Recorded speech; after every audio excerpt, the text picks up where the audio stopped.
And this one, since everything that happens in it took place about a few blocks from here, it's called If Your Uterus Runs on Birth Control Standard Time, Allow Me to Jog Your Memory.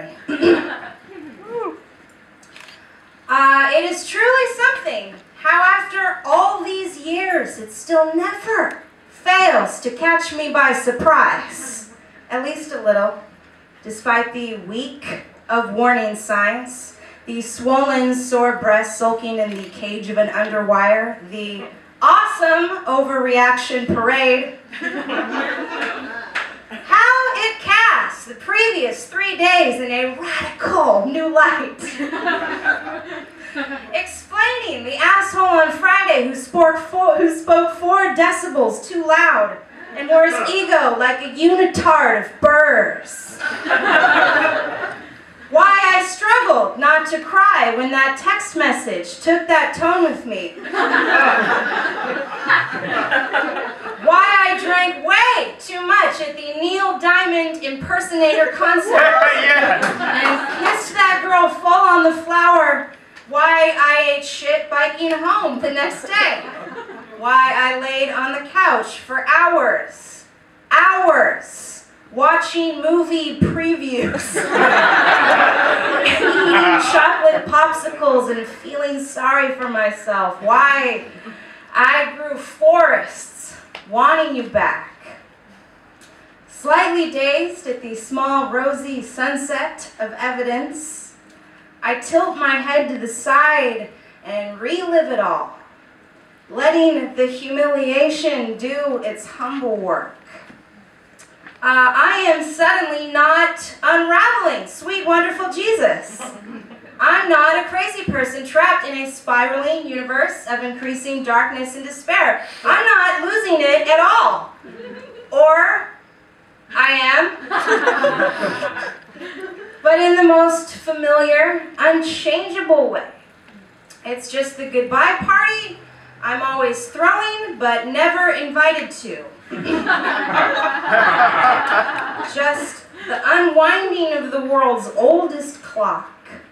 The one that will wake me up 2 weeks from now with its soft, insistent ticking. Thank you. This poem is called Multicultarlism. Woo! Let's celebrate it, guys. Yeah. Yeah. It's a poem in parts, you know, that super snooty canto thing. Chapter 1.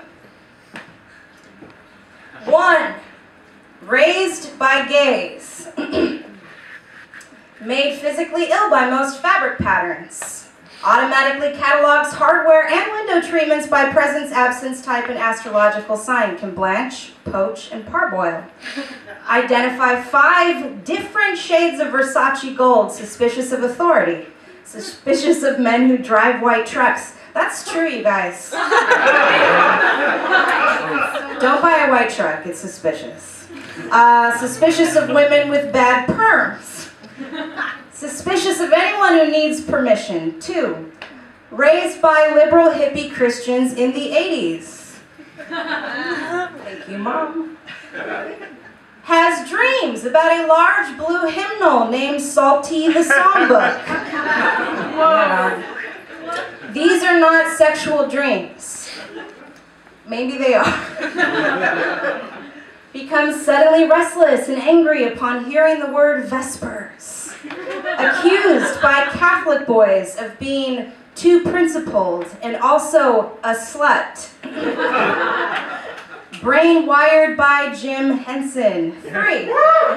Raised by women who read and clip newspaper articles. Has heard the words out of her own mother's mouth. You know there are alternatives to penetration, right?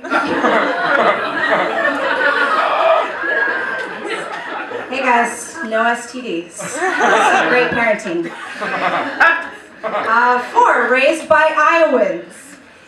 understands the verb shuck and how to perform it, can smell storms coming, smiles at strangers with a warmth that frightens them.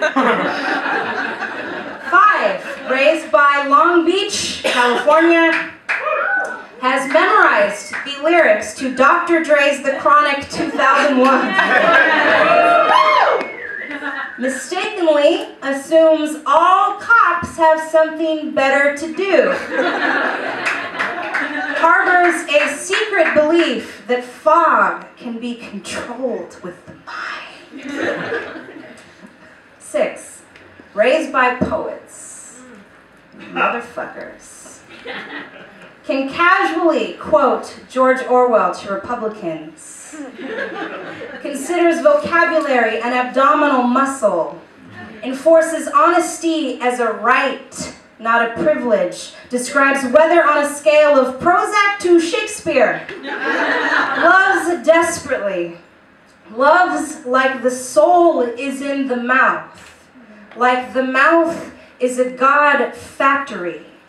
Like entire temples can be built from tiny, frozen moments of joy.